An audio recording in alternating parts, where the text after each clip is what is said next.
जब मेरे सामने आया करो तो कुछ ढंग के कपड़े पहन लिया करो, वरना मैं भूल जाऊंगा कि तुम मुझसे 12 साल छोटी हो। गांव के कोने में बसी एक छोटी सी दुनिया में 16 साल की आशा की शादी उसके घर वालों ने 28 साल के जारून शाह से कर दी। वजह सिर्फ इतनी थी कि जारून शाह के बूढ़े माँ बाप की सेवा के लिए कोई चाहिए था और आयशा एक बेहद गरीब घर की लड़की थी, इसीलिए उसे पूछे बिना ही उसे शादी के बंधन में बांध दिया गया।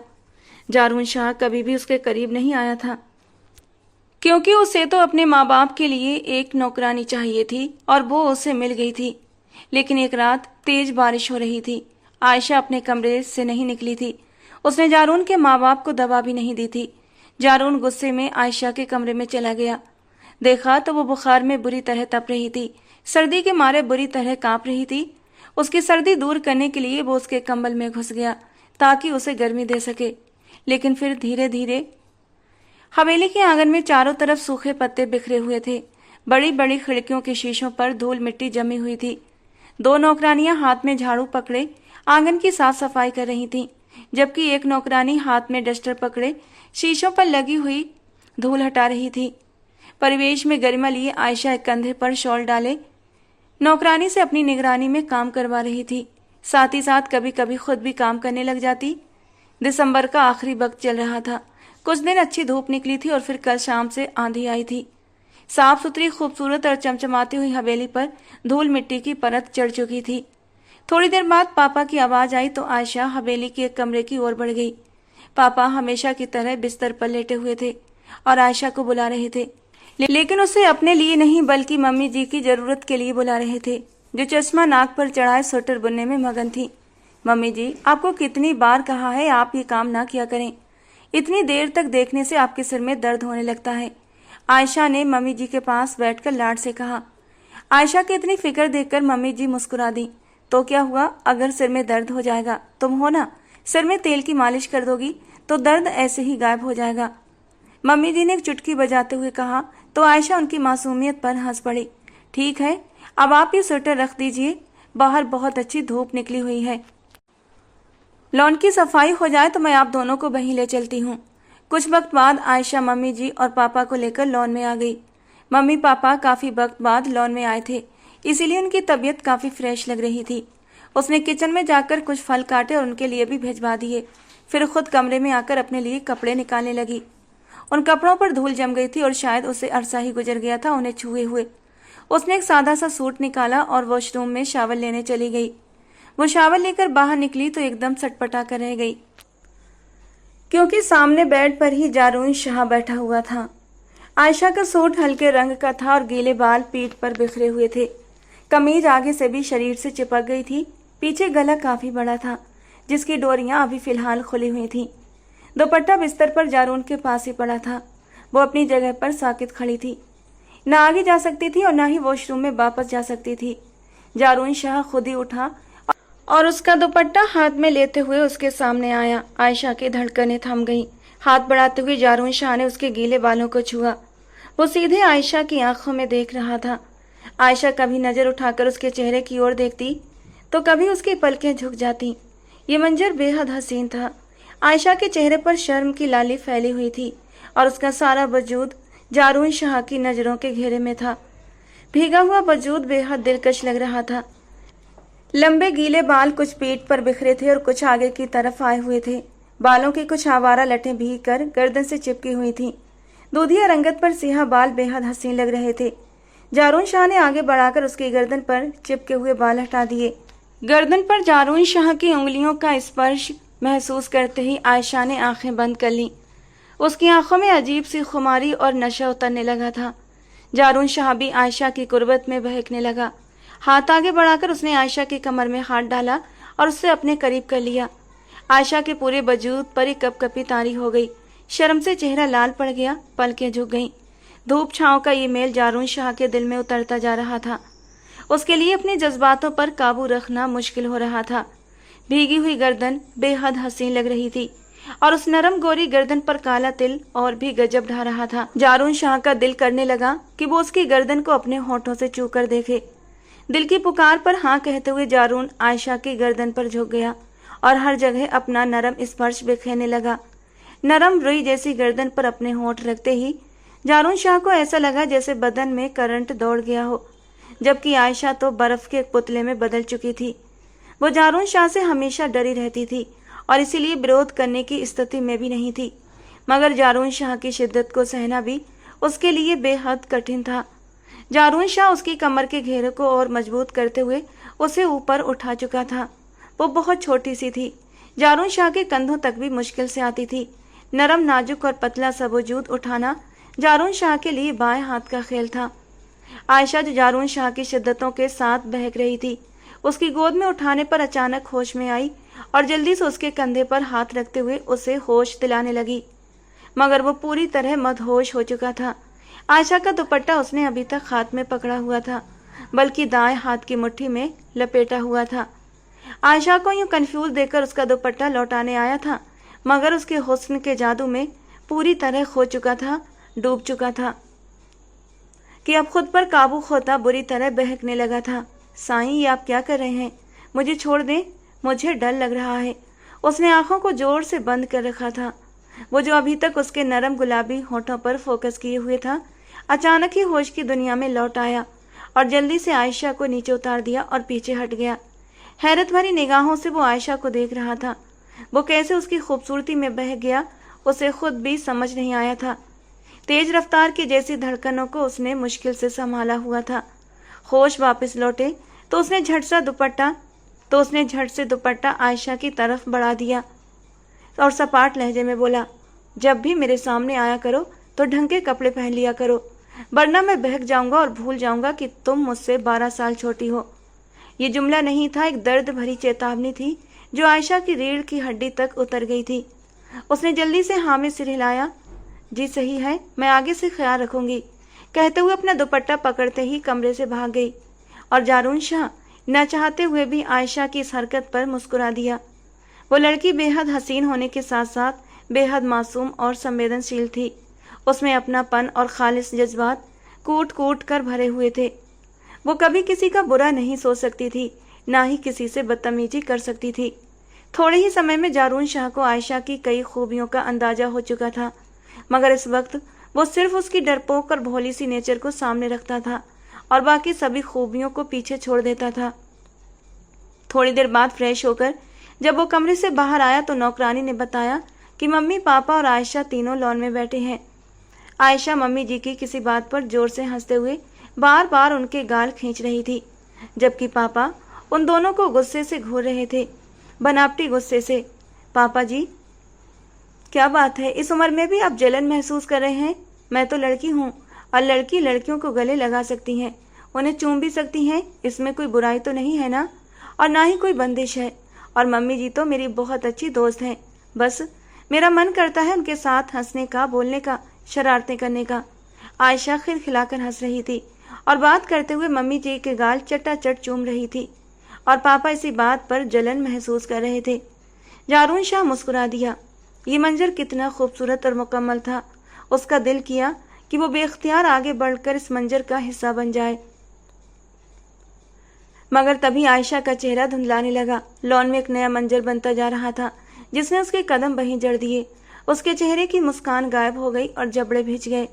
उसने अपने हाथों की मुट्ठियां कसकर बंद की और अपने गुस्से को काबू करने की कोशिश करने लगा, मगर वो कंट्रोल से बाहर होता जा रहा था।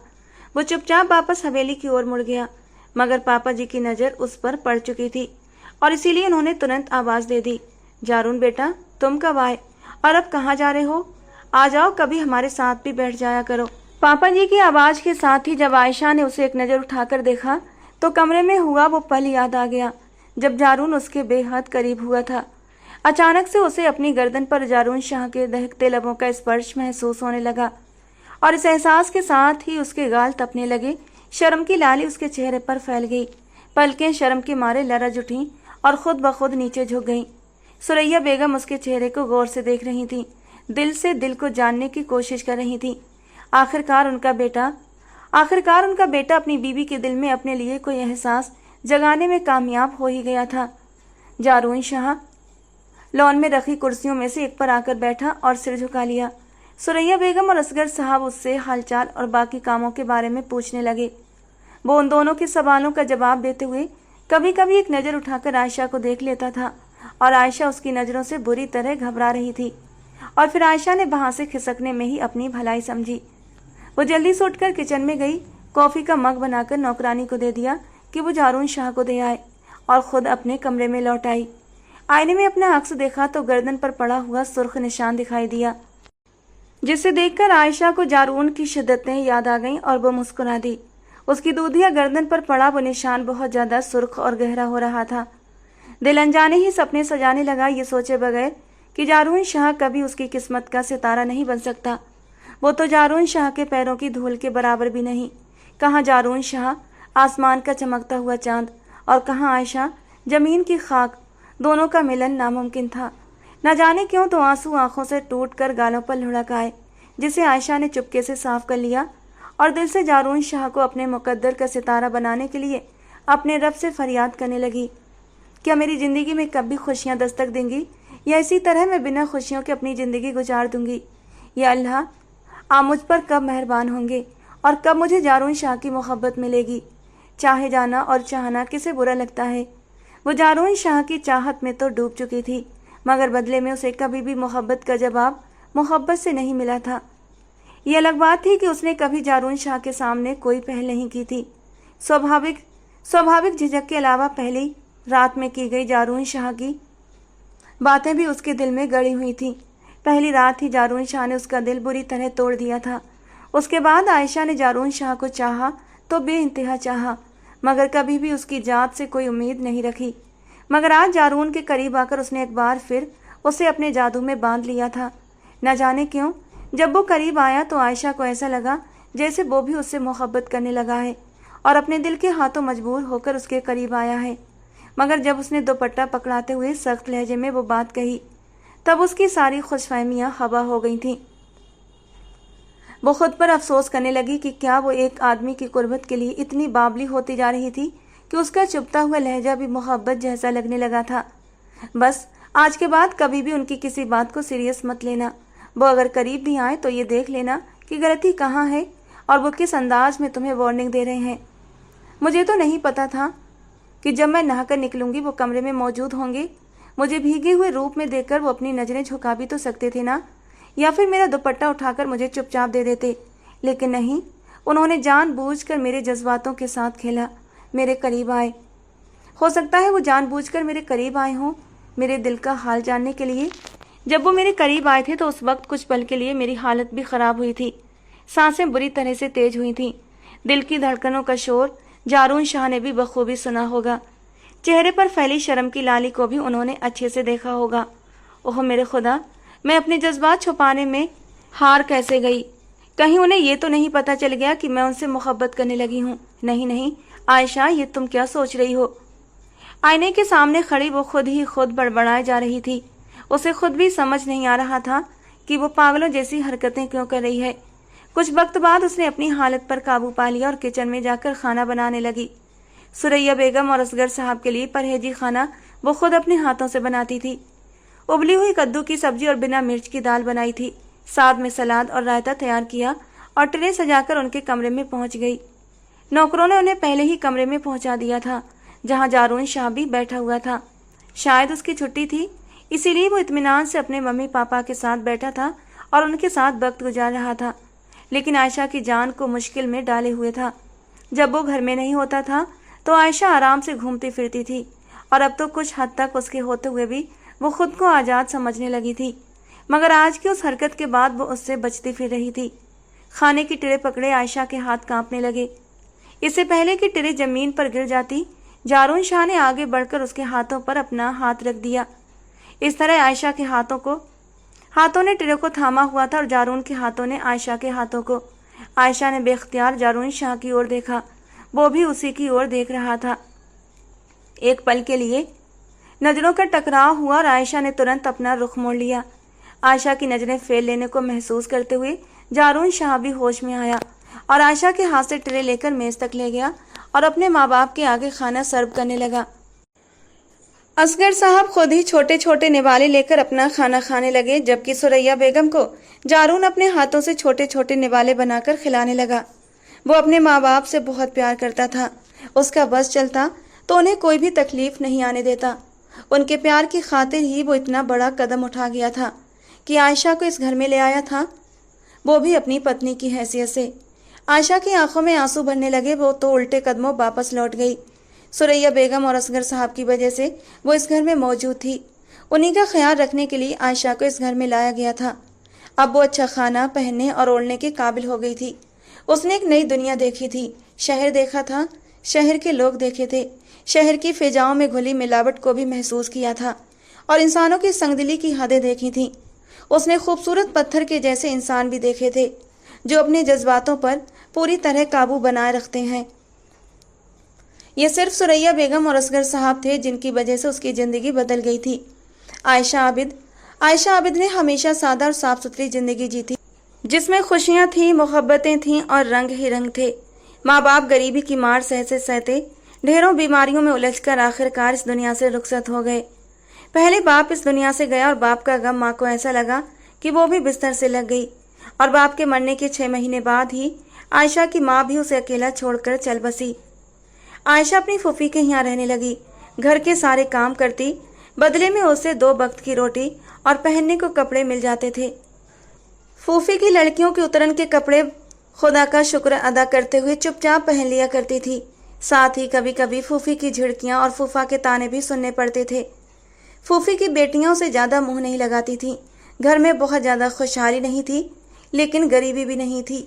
आयशा ने हमेशा थोड़े में ही खुदा का शुक्र अदा करके अपनी जिंदगी गुजारने की आदत डाल ली थी। ज्यादा की चाह उसे कभी नहीं हुई थी। उस वक्त भी वो अपनी जिंदगी से बहुत खुश और मुतमईन थी। आयशा की फूफी सलमा बेगम ने एक एहसान किया था उस पर कि उसका स्कूल नहीं छुड़वाया था, बस स्कूल बदलवा जरूर दिया था। पहले जो आयशा के माँ बाप जैसे तैसे करके उसे एक छोटे मोटे प्राइवेट स्कूल में पढ़ा रहे थे, अब उसकी फूफी ने उसे उस सस्ते से स्कूल से निकालकर एक सरकारी स्कूल में डाल दिया था। यहाँ पर भी आयशा ने किसी से कोई शिकायत नहीं की थी, बल्कि सरकारी स्कूल में ही दिल लगाकर पढ़ने लगी थी। और अभी फिलहाल वो 10th क्लास की पढ़ाई कर रही थी। सुबह जल्दी उठकर सारे घर के काम करना, फिर स्कूल के बाद भी पूरा घर समेटना उसकी ही जिम्मेदारी थी। वो घर के काम निपटाने के बाद फूल पौधों की देखभाल करती, परिंदों को दाना डालती। आंगन के बीचों बीच लगे नीम के पेड़ पर पड़ा हुआ झूला उसकी इकलौती तफरीह था। दोपहर को जब फूफी की बेटियां आराम कर रही होती, वो झूले पर बैठकर ऐसे खुश होती जैसे उसे कोई खजाना मिल गया हो। फिर हवाओं के साथ गर्मी भी काफी बढ़ गई थी। नीम के पत्ते आंगन में बिखरे हुए थे। कभी कभी तेज हवाएं चलने लगती तो सूखे पत्ते पूरे आंगन में फैल जाते, जिसकी वजह से आयशा बहुत परेशान हो जाती थी। उसका पूरा दिन साफ सफाई में ही गुजर जाता था। उस वक्त भी वो झाड़ू हाथ में लेकर सफाई कर रही थी जब फूफी की तेज आवाज सुनाई दी, आयशा कपड़े भी धोने हैं, जल्दी करो, सारा दिन क्या सफाई ही करती रहोगी। फूफी की बात सुनकर उसके हाथों की रफ्तार तेज हो गई। अम्मी, आपने क्यों एक मुफ्त का अजाब पाल रखा है? आप देखिए ना, जो जोड़ा आपने इसके लिए लिया उन्हीं पैसों में हमारी चूड़ियां आ जाती। फूफी की बेटी गजाला नफरत भरे लहजे में कह रही थी। वैसे तो वो आयशा से ज्यादा बात नहीं करती थी, मगर जब भी फूफी आयशा के लिए कुछ नया खरीदती थी, उनका यही रवैया होता था। आयशा का जोड़ा बहुत सस्ता सा था, जबकि गजाला और शमाला के जोड़े काफी महंगे थे, मगर फिर भी उनकी नज़र में आयशा का जोड़ा खटक रहा था। उनके ख्याल में आयशा को कपड़े लेने की जरूरत ही क्या थी? उसे तो सिर्फ घर का काम ही करना था। उसे कहीं आना जाना तो था नहीं जो उसे नए कपड़ों की जरूरत पड़ती। उतरन से ही उसका काम चल जाता था। सलमा बेगम ने उसे झड़क कर चुप करा दिया। सलमा बेगम सिर्फ आयशा पर गुस्सा नहीं करती थी, बल्कि अपनी बेटियों को भी कभी कभी डांट दिया करती थी, मगर बेवजह की बातों का गुस्सा ज्यादातर उनका आयशा पर ही निकलता था। आयशा ने जल्दी जल्दी सफाई की और फिर वॉशिंग मशीन लगाकर कपड़े धोने में लग गई। सलमा बेगम की दोनों बेटियां गजाला और शमाला टीवी के सामने जमी हुई थीं। गोद में फैशन मैगजीन रखी थी जब एक विज्ञापन पर उनकी नज़र ठिठक गई। अखबार में 28 साल के एक मर्द ने अपने रिश्ते के लिए ऐड दिया था। उसे अपने माँ बाप की सेवा करने के लिए एक बीवी की जरूरत थी। दहेज वगैरह की कोई मांग नहीं की गई थी, बल्कि घर वालों की आर्थिक मदद करने का वादा भी किया गया था। शमाइला ने गजाला की तरफ मतलब भरी नजरों से देखा और फिर दोनों सलमा बेगम के पास आकर उनके कान में कुछ घुसर पुसर करने लगी। सलमा बेगम ने उनकी बात सुनी तो एकदम से नाराज होकर उन्हें डांटने लगी और किचन से बाहर निकाल दिया।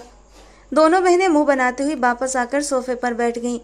तभी गजाला ने आंखों में शैतानी चमक लिए शमाइला की ओर देखा और फिर अपने दिमाग में आया हुआ एक शातिराना प्लान उसे बताने लगी। शमाइला की आंखें भी गजाला की बात सुनकर चमक उठी।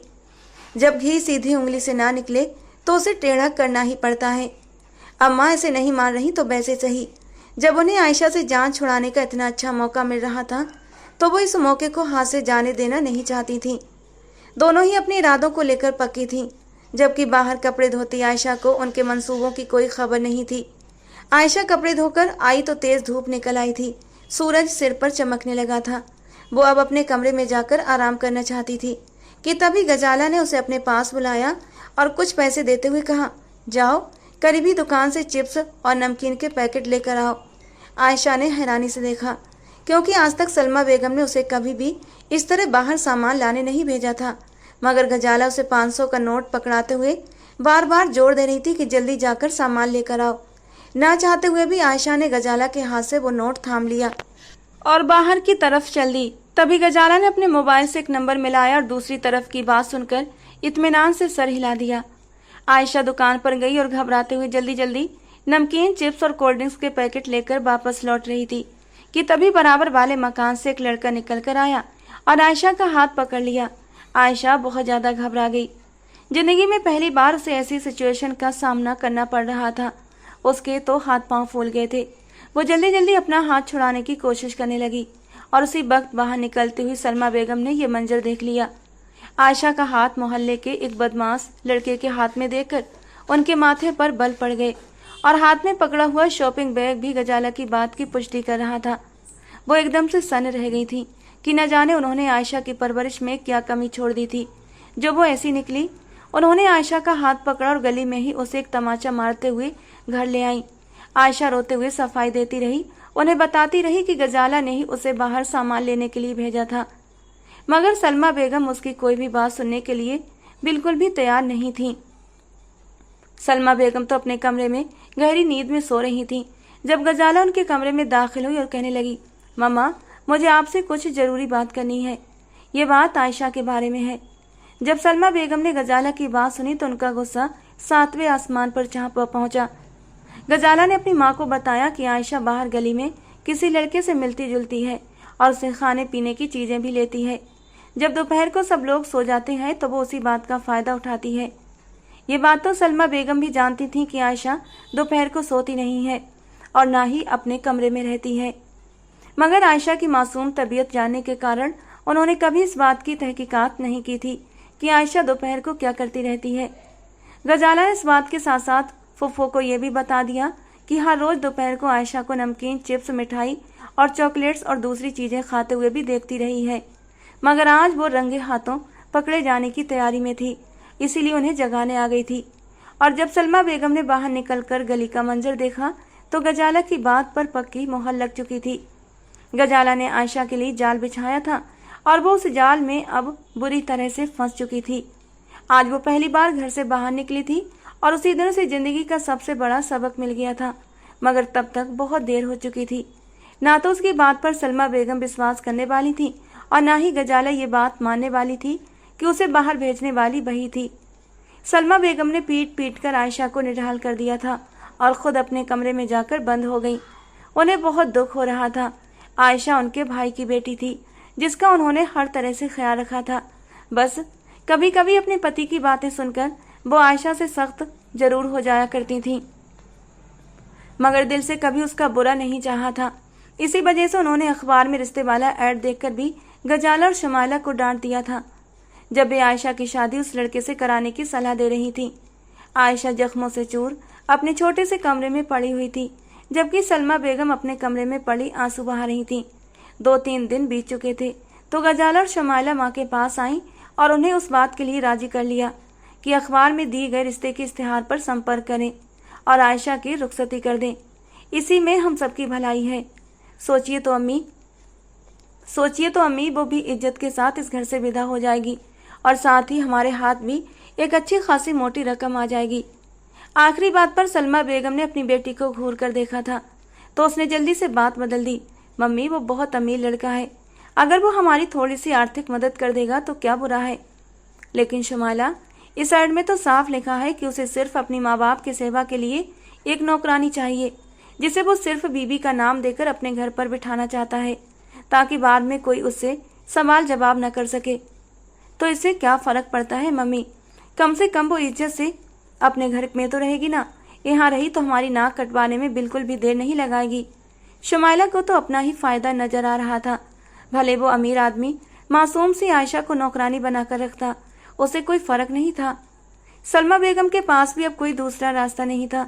इससे पहले कि आयशा उनकी इज्जत को रौंद कर कोई और कदम उठा ले, बेहतर यही था कि उसकी शादी करके उसे रुखसत कर दिया जाए और अपने भाई भाभी की रूह के सामने खुद को सुरखरू कर लिया जाए। उन्होंने अखबार में दिए गए नंबर पर फौरन संपर्क किया और अगले दिन आकर सादगी से आयशा का निकाह करके ले जाने की बात भी पक्की कर दी। जारून शाह को जब उसकी सेक्रेटरी ने यह रिश्ता बताया तो वो एक पल को हैरान रह गया, मगर जब सेक्रेटरी ने बताया कि लड़की अपनी फूफी के पास रहती है, उसके माँ बाप नहीं है और इसीलिए उसकी फूफी जल्द से जल्द उसकी शादी कर देना चाहती हैं, तो वो संतुष्ट हो गया। फूफी आयशा के पास आई और उसे बता दिया कि अगले दिन उसका निकाह और रुखसती तय कर दी गई है। आयशा उनकी बात सुनकर स्तब्ध रह गई। उसे तो बिल्कुल भी यकीन नहीं आ रहा था कि उसकी फूफी उसके साथ ऐसा भी कर सकती हैं। उसने एक बार फिर आगे बढ़कर फूफी के पांव पकड़ लिए और अपनी सफाई देने लगी। फूफी, मैंने कुछ भी गलत नहीं किया, मुझे गजाला ने ही पैसे देकर बाहर भेजा था। मगर फूफी को उसकी किसी भी बात पर यकीन नहीं था। वो जल्द से जल्द बदनामी का ताज अपने सिर से उतार कर फेंक देना चाहती थी। उनकी अपनी भी तो बेटियां थीं, कल को उनके भी रिश्ते आने थे। अगर आयशा मोहल्ले में ऐसी हरकतें करती रही तो उनकी बेटियों के रिश्ते में रुकावट आ सकती थी। गजाला और शमाइला भी बहुत खूबसूरत थीं, मगर आयशा का हुस्न उनसे कहीं ज्यादा था। जो मासूमियत और पाकीजगी आयशा के चेहरे पर नजर आती थी, वो गजाला और शमाइला दोनों के चेहरे पर नहीं थी। आयशा के चेहरे पर कुदरती हुस्न की झलक साफ नजर आती थी, जबकि गजाला और शमाइला ने तरह तरह के ब्यूटी प्रोडक्ट्स इस्तेमाल कर करके अपने चेहरे की मासूमियत को खो दिया था। अगले ही दिन जारून शाह अपने मम्मी पापा और चंद लोगों के साथ आयशा के घर में मौजूद था। खाने का इंतजाम भी उसने पहले ही कर दिया था। होटल से खाने का ऑर्डर देकर आयशा के घर का पता लिखवा दिया था। इस तरह से उन लोगों का 1 रुपया भी खर्च नहीं हुआ था। और फिर निकाह के बाद आयशा की रुखसती हो गई थी। कुछ जोड़े कपड़े लेकर आयशा अपने ससुराल में आ गई थी, मगर शादी की पहली रात ही जारून शाह ने उस पर उसकी हदें साफ कर दी थी। 17 साल की मासूम आयशा को आंखों में ये उम्मीद लेकर आई थी कि शायद अब उसकी जिंदगी कुछ बेहतर हो जाएगी। ये सुनकर उसकी वो उम्मीदें भी टूट गई थीं। उसका शौहर उसे उसकी औकात दिखा रहा था। जारून शाह ने उसे साफ लफ्जों में बता दिया था कि उसने उससे ब्याह कर इस घर में सिर्फ मम्मी पापा की देखभाल के लिए लाया गया है। वो अक्सर घर पर नहीं होता था और नौकरों के भरोसे अपने माँ बाप को छोड़ नहीं सकता था। परिवार का सदस्य नौकरों से ज्यादा ध्यान रख सकता है, इसी वजह से उसने शादी की थी और यहीं पर आयशा के ख्वाबों का महल जमीन पर गिर पड़ा था। आयशा ने सच्चे दिल से सुरैया बेगम और असगर साहब की सेवा शुरू कर दी थी। वे भी उससे बेहद मोहब्बत करने लगे थे और इस तरह से आयशा का दिल लग गया। मगर उसकी जिंदगी में जो मोहब्बत की कमी थी, उसे सिर्फ जारून शाह ही पूरा कर सकता था। और जारून शाह उसे इस घर में लाने के बाद अपने माँ बाप की तरफ से बेफिक्र होकर लंदन चला गया था। वहां भी उनका कुछ बिजनेस फैला हुआ था, जिसे बाइंड अप करने में उसे खुद वहां जाना जरूरी था। और वो वहां जाकर अपने बिजनेस में ऐसा उलझा कि उसे पूरा 1 साल लग गया था। लेकिन वो अपने माँ बाप की तरफ से बेफिक्र था, क्योंकि कहीं ना कहीं उसे आयशा पर भरोसा था और उसके माँ बाप से भी उसकी बातचीत होती रहती थी। वो दोनों ही आयशा से बहुत खुश थे, लेकिन जारून शाह को जल्द से जल्द लौटने की सलाह देते थे। वो दिल से आयशा को अपनी बहू स्वीकार कर चुके थे और वो चाहते थे ये रिश्ता जो सिर्फ कागजों पर बना हुआ था अब एक असल रूप धारण कर ले। दोनों अपनी शादीशुदा जिंदगी की शुरुआत कर लें।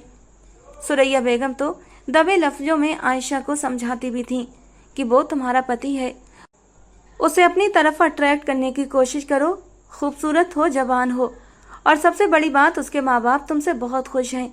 एक मर्द को और क्या चाहिए। और वो नजर झुकाकर रह जाती। सुरैया बेगम उसका सर अपनी गोद में रखते हुए प्यार से कहती, जब तुम ब्याह कर इस घर में आई थी उस वक्त तुम 17 साल की थी। मुझे भी लगता था इतनी जल्दी इस रिश्ते की शुरुआत नहीं होनी चाहिए, लेकिन अब माशाल्लाह तुम 18 साल की हो चुकी हो, बालिग हो चुकी हो।